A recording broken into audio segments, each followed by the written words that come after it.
Welcome to the Savvy Dentist Podcast with Dr. Jesse Green, the show where great dentistry meets great business. Listen in each week as we bring you an inspiring person who will share their story, ideas, and business techniques to help you create a practice and a life you love. And now introducing your host, Dr. Jesse Green.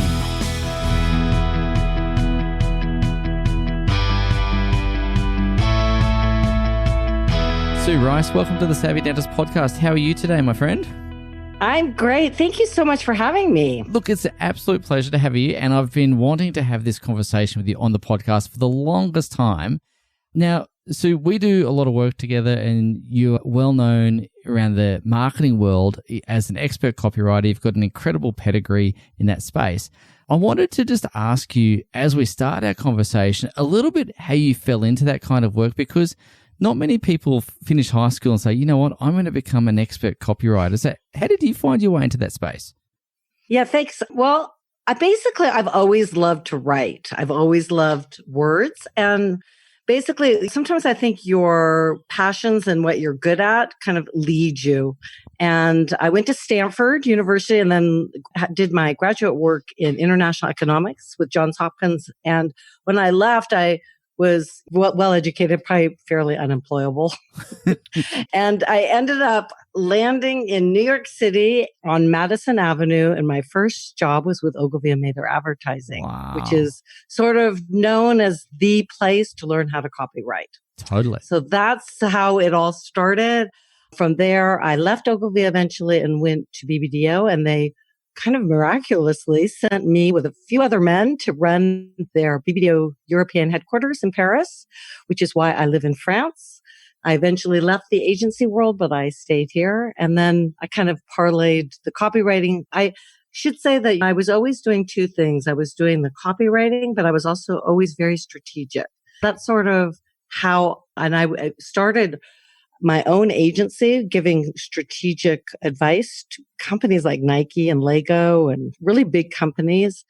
And then, of course, as the world changed and the internet became more front and center, I sort of shifted my client base to smaller companies and entrepreneurs. And so that's sort of my journey in 30 seconds or less. Yeah. And of course, you are coming to us from France. And I know for a fact that you've got a lovely fire burning at the moment as we're speaking, because in Australia, it's very hot. So no need for chimneys or anything of that nature today, because we're in the midst of it. But I wanted to ask you, France, and this is a little unrelated to our conversation, but what is it about living in France that you love so much? It's a great question, because at this point, pretty much, most of my clients are not in France. And so I'm basically here for the lifestyle. But I feel like France affords a quality of life that's pretty difficult to find anywhere else.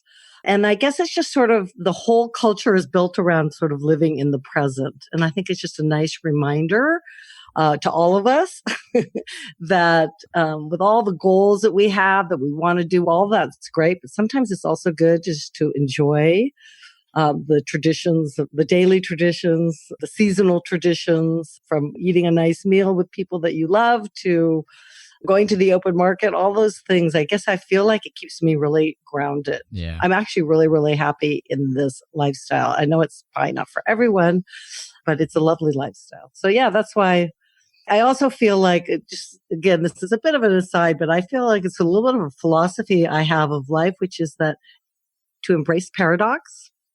And I love the idea that I'm working in this online marketing world and working with all these amazing entrepreneurs and people building up their lives and their businesses on the one hand. And then there's this sort of backdrop of, in France, what is going to happen every day. Yeah. Right? It's just like sort of, it's not that the script doesn't change that much. And there's a good side to both those kinds of worlds, right? Of creating your future and your destiny. And then the other world, which is very much steeped in history and in how things have always been done. Yeah. And so I kind of like that paradox and living that paradox. So that's a really interesting segue for me to come in and talk about the work that you do, because you mentioned that things do change in parts of your life, and then you've got other parts, the Parisian or the French parts, which are more structured, more stable the way they've always been. But in the world of marketing, it seems to me in some ways that things are changing and yet staying the same as well. And I'm wondering, from the world of marketing, you've had a lot of experience in that. As you said in your background, working at Ogilvy is incredible. That's just unbelievable. And then working with such large brands, Nike, Lego, and others. What are the things that you've seen change in the marketing world? And interestingly, what are the things that are the same? I think, the obvious change is the whole digital world. Yeah. But oddly, what's interesting to me is that when I first went out on my own, the whole thing I was doing with companies like Lego and the CEO of Lego, people like the board of Nike, what we were doing was I was trying to show them the real face of their consumer. We would go out on these worldwide trips and we would do these amazing studies about what people were really thinking, what people really cared about. And I feel like marketing, there's always been a little bit of a gap, and it still exists, that where people don't really understand that the people we're dealing with, whether it's at the dental practice or whether it's people that you just deal with virtually, people want to know who we are. They want to be treated like individuals and as human beings, right?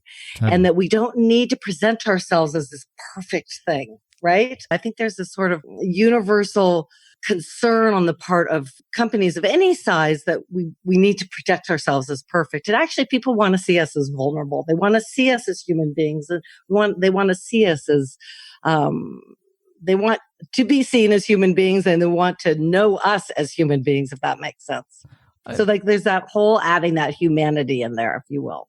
I think that makes perfect sense. And it's funny because, you and I do some work together, and one of the things we talk about is trying not to be anything other than what we are.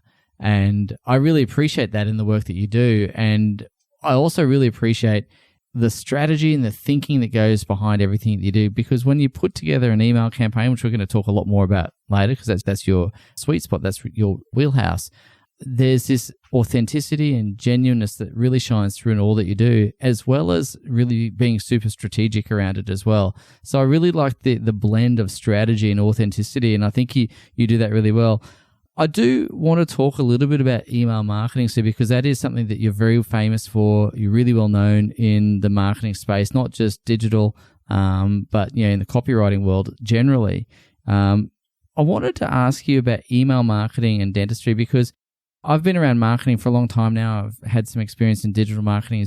And I remember years ago thinking digital marketing would only take a little while to come to dentistry, and it's kind of taken a bit longer. But part of that, a subset of that, is email marketing. And I was talking to a marketer here in Australia a little while ago, and I was saying, I think email marketing is an underutilized or even a non-utilized element of a marketing strategy. And he sat and told me to my face he thought that was not ever going to happen. And then 2 months later is selling email marketing packages. So I'm wondering, I know. I'm wondering what your thoughts are around the utilization of email, because you hear at some conferences email's dead, but I don't think it is. Well, if you look at the statistics, it's just email is anything but dead. It's growing at like 20-25% a year. It's like literally trillions. I can't even imagine what that number means, but trillions of emails are sent every year, which is actually also a problematic. We can circle around back to that in a minute, because it is a challenge to stand out in the inbox. But, email is the one asset that any company of any size, any practice of any size actually owns. You don't own your social media presence. You're at the whim of what Mark Zuckerberg wants to do tomorrow, or some of these platforms just close down. Yeah. So it's the one asset that you have. And the other thing, it's the one place. I like to think of it as sort of that quiet corner where you can talk to people one-on-one, but at the same time at scale. So, and there's no other place that you can do that. It's sort of like, if I think of social media, sort of the crowded, noisy cafe where everyone's yelling and screaming, and the email is when they knock on the door and they come into your living room and you have a chat with a coffee. Yeah. Yeah. Nice. Right. So I think that email has huge potential for people who own their own dental practices, huge potential. And not just in terms of following up. I mean, one of the things, of course, is following up with people to make sure that they come back for their annual or their biannual checkup, that kind of thing. But I also think it's a place where what you can start cementing a relationship that goes beyond the half an hour, the hour that you might spend with them when they come into your office, right? Yeah. Where you can add a little bit of your own personality, and I think it's a place obviously where you can, I mean, statistics say that at least 30% of your revenue, no matter what you're doing, should come from email. And that's conservative. Wow. Most of the people I know, this is literally true, in anywhere between 50 to 80% of their revenue comes from email. So why anyone would think email is dead, why anyone would think email is not important, it kind of bewilders me. The Wall Street Journal, in an article in October 2009, there was a big giant headline saying email was dead, basically. Yeah. That wasn't the exact words. In 2019, basically the same, maybe it was January 2019, so 10 years later, there was another headline saying email, basically everyone's returning to email. It's the new hot thing. So it's kind of like email. Everyone thinks of email as like the boring stepsister of the Instagrams of the world. But I like to think of it as the boring stepsister who's now stepping out with a really, really beautiful, amazing evening gown. So she's looking great. Cinderella. Now. She is Cinderella par excellence, right? Absolutely. She just needs to find that little slipper, that glass slipper, right? Totally. So let's talk about email, because you've mentioned some of the benefits of emailing and why people might want to include it. You mentioned that, you can inject some personality, you can have that one-on-one conversation. It's also set and forget. Yeah, well, right? That's exactly right. So once you have it, well, it's a minimum amount of work. If you think about it, once you have a nice set of emails, you put them out there, and it's like having your front desk working for you 24/7. It never gets sick. It never complains. And it does it properly every time. It delivers consistently, and you don't right? You don't even have to give it benefits. It just gives you benefits. Exactly. And it doesn't argue with you. How good's that? No talking back. Unreal. If it talks back, you just delete it. I love that. So I want to ask you a little bit about sending emails, because there'll be people listening to this podcast who have probably just broken out into a cold sweat at the thought of emailing their patient base or emailing a database of leads. What sort of thoughts might you have around that? Because I think that must occur in other businesses as well. What if I email my customers, or my patients in this case, and I annoy them? How likely is that to occur? By the way, the fear of pressing send is probably going to be up there with, public speaking. Yeah, totally. People really are afraid of their list. If their list is 10 people, 100 people, 10,000 people, everyone's afraid of their list because they're afraid of exactly that. They're afraid of the dreaded unsubscribe button, and even worse, the spam complaints, right? Yeah. So I think there's a way of writing, which kind of comes back to some of the other things I said, of being human, of being open, of being regular about your emails, right? And not just promoting products with them, which is what most people do. Yeah. If you're also trying to it needs to be building relationships first and then revenue. But as long as you are relaxed about it and regular about it, you can minimize the unsubscribes and the spam complaints. But I will say, I think it's sort of like in life, you need to be prepared. There will be people out there that just will unsubscribe. Yeah. You will get that. So you just sort of have to deal with that. Like we just need to deal with that right here, right now, right? So it happens to everyone.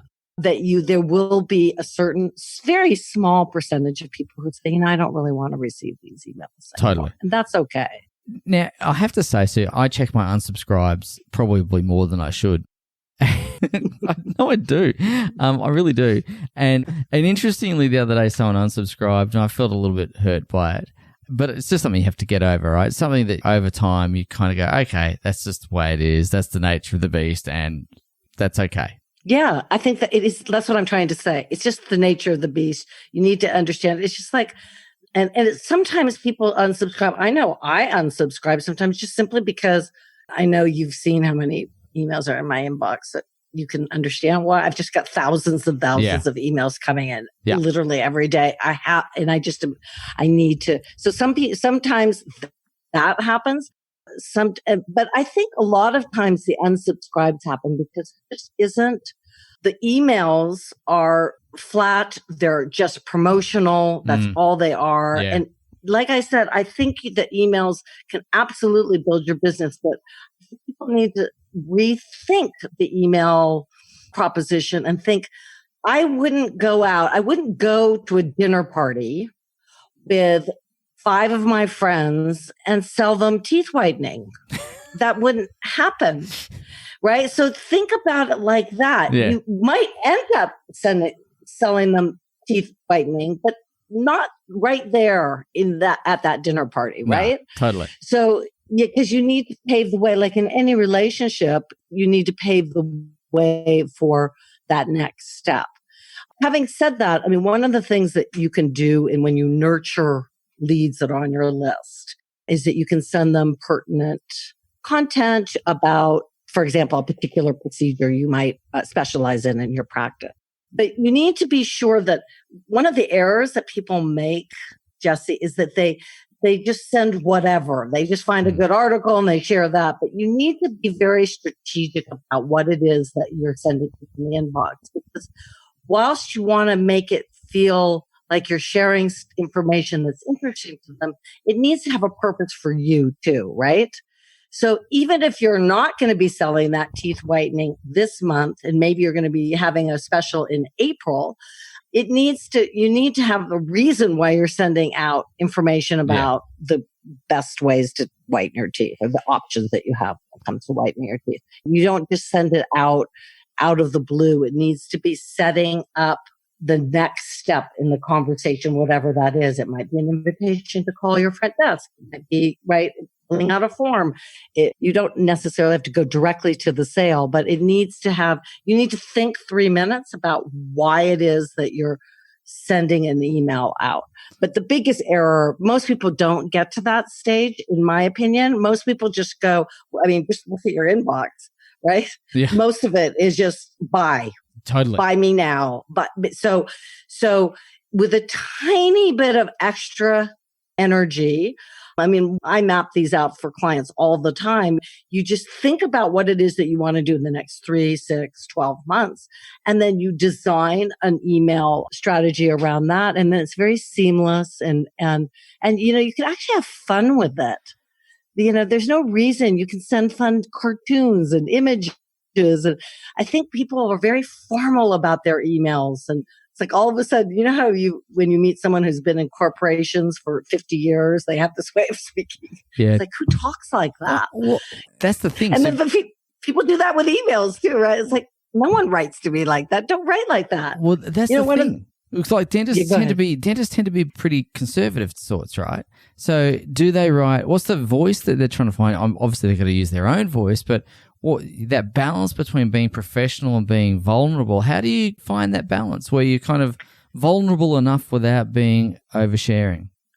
Yeah, I think that as someone who does a lot of email copywriting for other people, I think everyone has their own voice, right? Yeah. So I personally, to be honest with you, I tend on the side of being a little bit more conservative. I'm not way out there in my own emails, and that's okay. That doesn't mean that everyone has to be like the dental practice owner clown, right? Yeah, you can totally. be professional. Yep. But even in being professional, you can be warm. You can be caring about what other people. The thing is I think where it gets stiff is we think, oh, I have to present myself this way. Maybe a better way of thinking about the email is, what does the person that I'm talking to need? Yeah.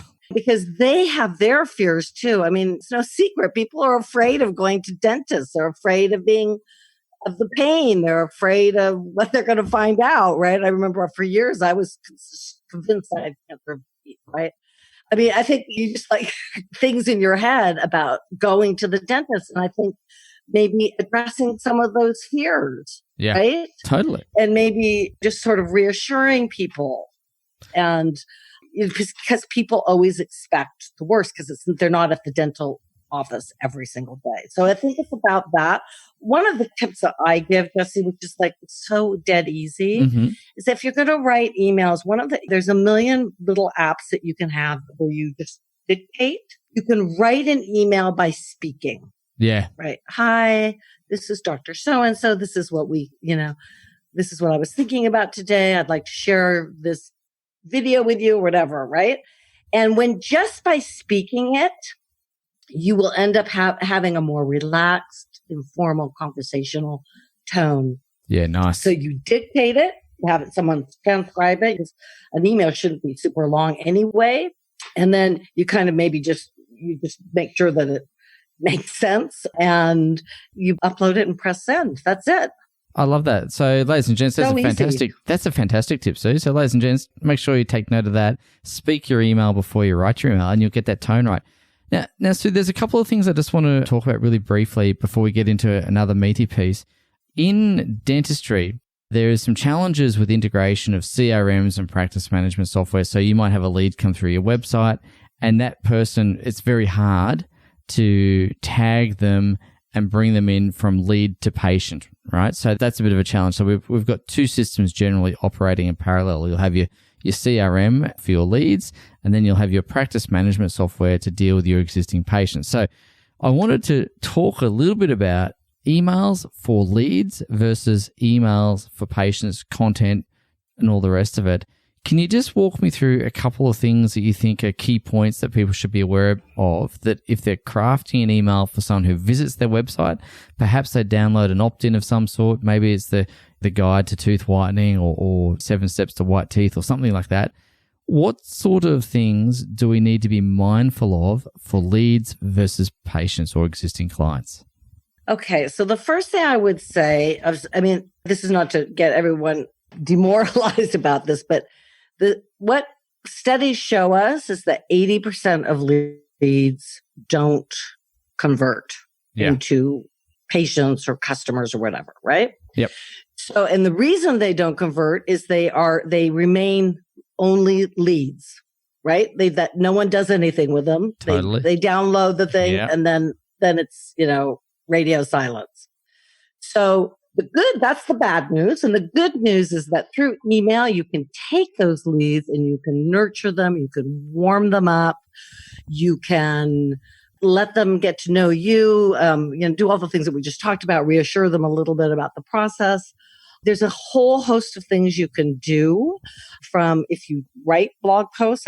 That's one of the things that you do. You can share those.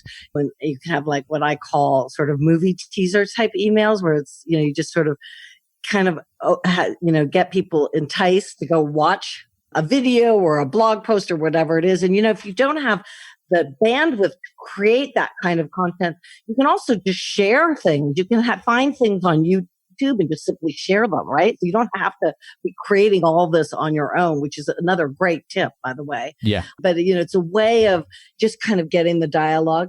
You could send out an email, which is basically say, do you have a question? Ask me a question. And then people write in. You have someone collecting the emails and they ask the questions. It's a great way to know what your leads are interested in. And Exactly. then you send out another email where you're just basically answering the question. And again, you can do that with your dictaphone, right? Okay, I just got a question from John in wherever, and he wants to know what actually is a root canal. Yeah. And you explain, are you with me? Yep. And you can have a whole series on that. By the way, whilst the nurturing of leads is super important, I don't see why you can't share that kind of information with your current customers Exactly. too. That's exactly what I think too. Right? Because all that is stuff that people would be interested in knowing. And also, and if you don't want to even transcribe, why don't you just do your audio and post your audio somewhere and have them hear you, and then they hear your voice and they get to know you that way. Yeah, I think that's gold. It's super simple. Yeah. And that's one of the things that my experience is that I think people overcomplicate some stuff, right? I think sometimes we look to have perfection where really, and I am all in favor of perfection in a sense. I'm all in favor of excellence and doing things really well. But there is a place where we can record an answer with our phone or record a quick video or whatever it happens to be and send it out that way. And what I really like about what you've just said, Sue, is people get to know you. And that comes back to the relational piece that we spoke about earlier. People do business with people.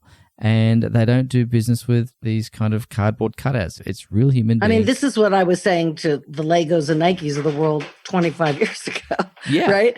People don't want, what's interesting is, yes, when we are looking after someone and they're in our dental chair, we should be aiming for perfection. I don't have a problem with that. Just like when I'm writing, I'm aiming for perfection. But when I'm talking to people and communicating, I feel like it's much stronger if it's not perfect, because I come off as a human being. And so, and that's what people want.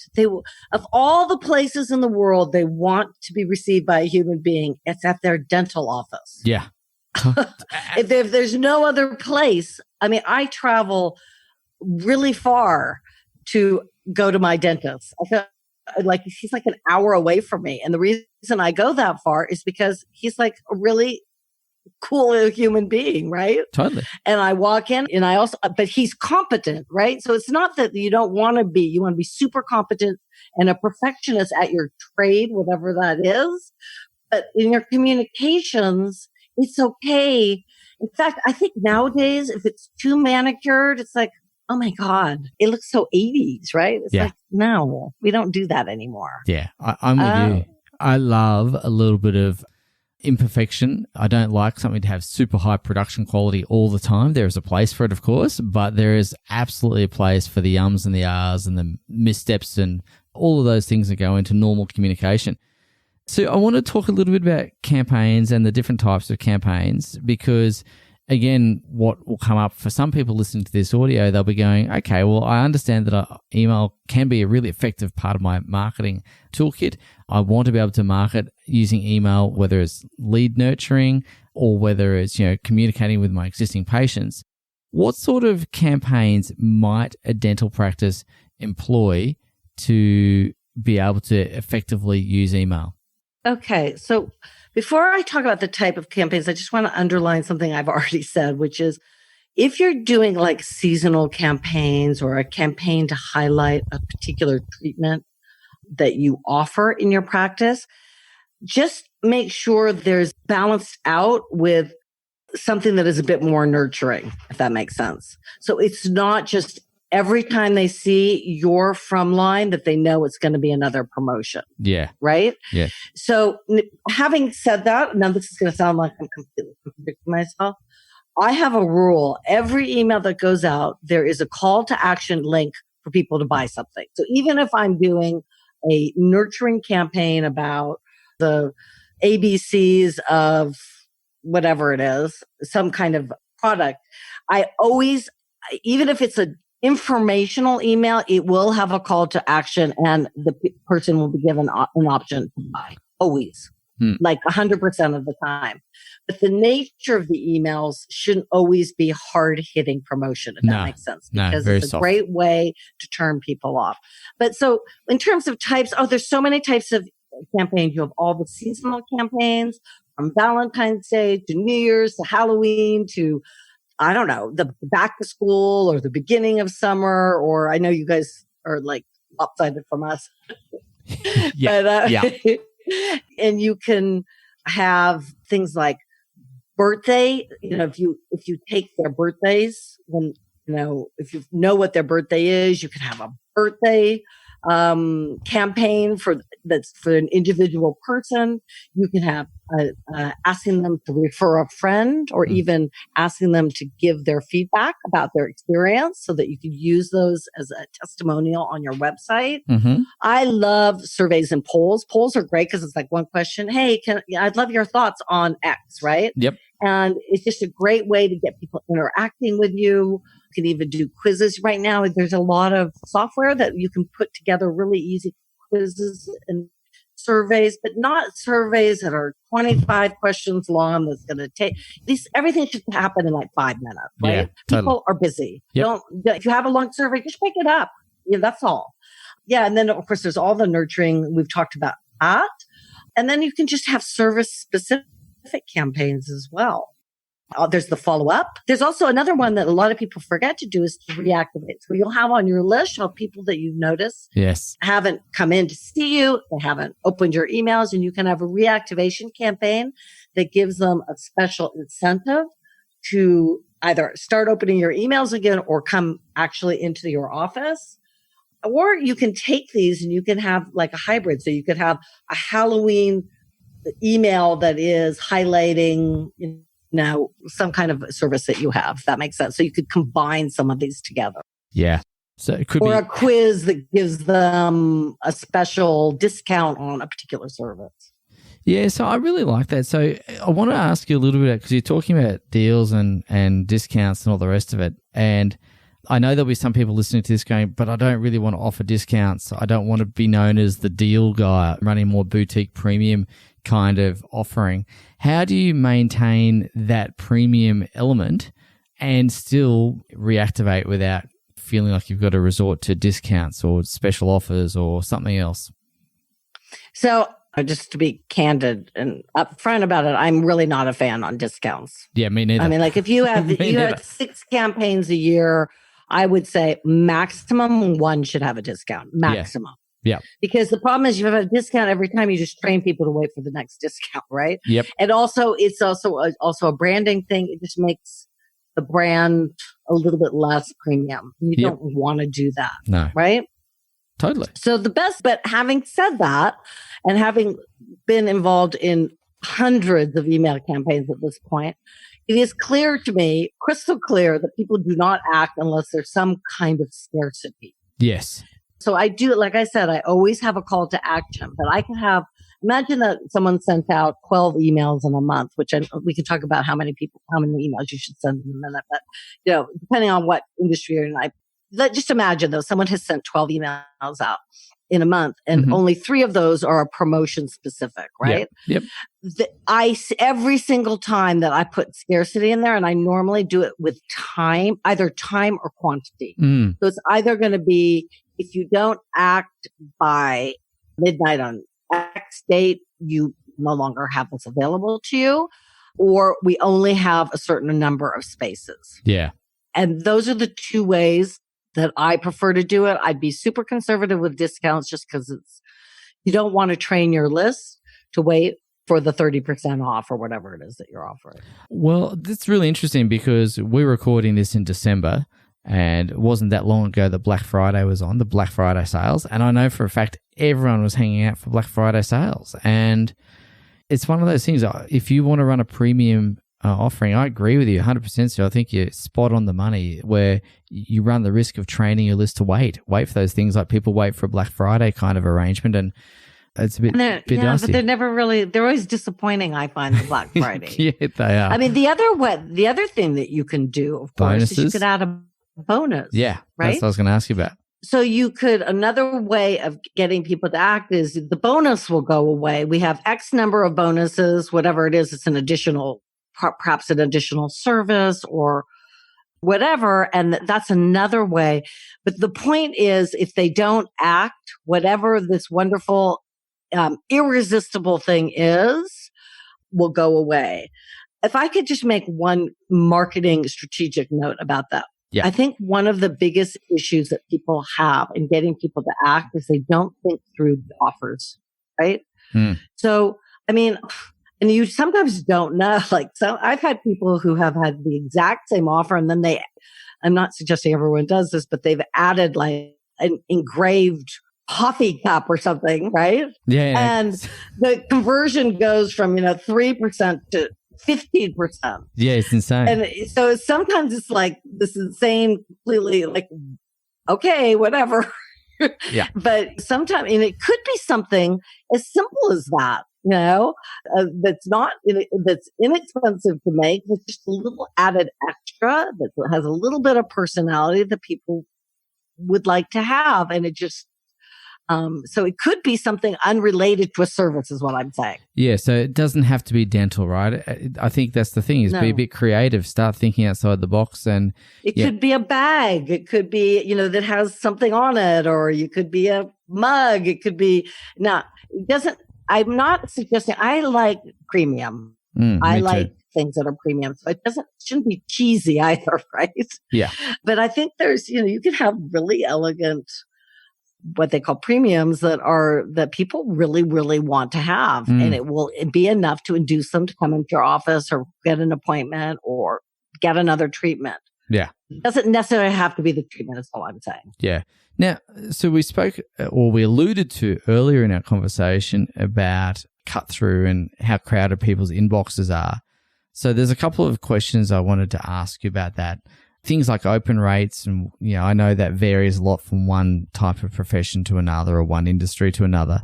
But what is that a metric that's worth measuring? And I guess, and I think it is, but from there, how do you cut through? How do you get your email to stand out from the thousands that are bombarding people's inboxes?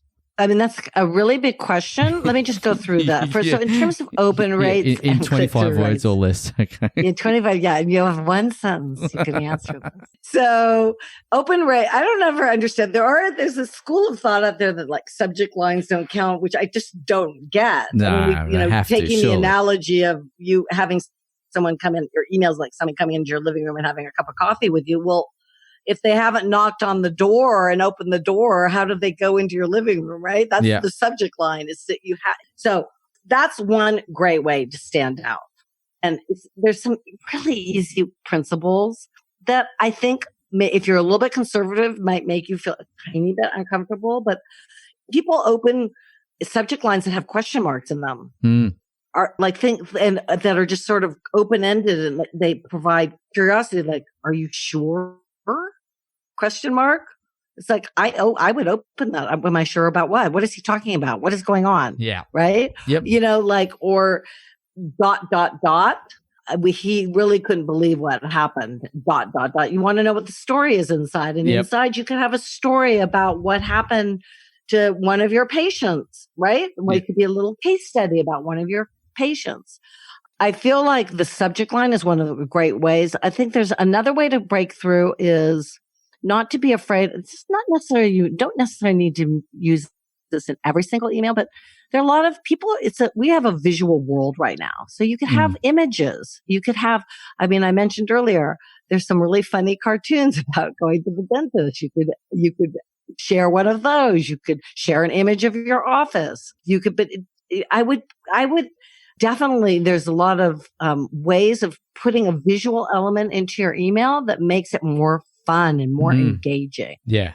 And the other thing that I do, as you well know, is I tell stories, right? That people love stories. It doesn't have to be a story about you either. It could be a story that people are reading in the news right now. I mean, you guys right now, the news is alight with everything that's happening with Australia and the fires, right? Yep. Yeah. So you could bring that in somehow and talk about that. So you become, I guess the point of all that is by doing all of those things, you're leaning into their world rather than what most people are asking people to do in the inbox, which is to lean into our world. Yeah. Nice. Right. Yeah. The whole point is we need to enter the world, the conversation that's in their head that might not necessarily be about dentistry, but that's about their lives. Totally. And also there's this whole element, which we haven't talked about, which is dentistry. There's a, if you will, a sort of a superficial side about it, which is looking great. People get self-conscious about their mouth. They really do. That happens all the time. And so you're absolutely right. We should talk about it. We should totally talk about it. And people are afraid to talk about it, but we should talk about it because, I know people who are afraid to smile because they're embarrassed about their teeth. Yeah. That's a real pain point that all your patients, I would say 100% of the people listening to this, your patients are thinking about that. Right? So talk about it. It's really funny, Sue. We did an exercise at a workshop a little while ago, and the room was full of people from the dental world, right? So everyone in that room worked in dentistry in one capacity or another. And it was an exercise in questioning. And what we were trying to uncover was that what was the secret dental wish of the person that you were speaking to in the room. And without exception, every single person in that room had a secret dental wish, something that they hadn't really told anyone, something that they wanted to change about their smile, their teeth, their whatever it is, right? And literally everyone, I'm not joking. And so what really struck me is if every single one of us in that room who works in dentistry has a secret dental wish, and the emphasis is on secret, what's the chances that our patients have a secret dental wish or they're worried about something? And what you're saying is that email is a perfect way to start that conversation, right? Right, because I guess in not trying to be so perfect in how we present ourselves, we talk like human beings about vulnerabilities. They are vulnerabilities. Ours, it doesn't make you weaker. It makes you stronger. Yeah. And I feel like that I know that there's I'd start off slowly because I think that's this mindset that takes a little bit. Just experiment with it slowly about talking about vulnerabilities a little bit. Yeah. And you'll see the response, because that's why it's so hard to break through the clutter in the inbox, because it's like this never-ending sea of sameness. Yes. I mean, it's like, oh my gosh. I mean, it's insane. I mean, the insane thing about it is, I think the average individual receives like 150 emails, which is crazy, right? Wow. 150. 149 of them are, you know what? Not great. Yeah. I won't use a bad word here, but you can read between the lines. It's just really, I mean, every single one of you can go into your inbox and you'll see it's just everything is the same. It's sell, sell, sell. It's I am perfect. Here is what my perfect thing is for you. That's not real life. And that's not what resonates with people. Yeah. And there's no place where people feel more vulnerable than the dental office. Yeah. So if you were giving advice to someone who's listening to this podcast and they said, righto, I'm keen to do something with email, what would be the first thing that they should do? Well, as you know, I always look at things strategically. Yeah, so the first thing I would do is I would look at what it is that you want to achieve in the next, let's just say 3 to 6 months. Yep. What it is that you want to do, and then start mapping out. So I would start that. That's like sort of map out what it is that you want to do in the next 6 months. Yep. And then what you want to do is in between those, whatever they are, promotions or offers that you're going to have, make sure that you embed some nurturing sequences so that you are paving the road for that. But you also, I should probably have said this first, there's certain automated sequences that you need to make sure that you have in there. Yeah. You want to welcome people. You want to explain to them, like if someone's coming into procedure, you could have a 2 email sequence of, you're coming in on Wednesday, this is what you can expect, right? Yeah. You can have those. So you can have like these automated sequences that are automatically triggered if someone comes into your office. And then you can always, if someone hasn't responded to your emails within 90 days, you can have a little sequence, which Are you still there, kind of thing? Invites them to re-engage. Yeah.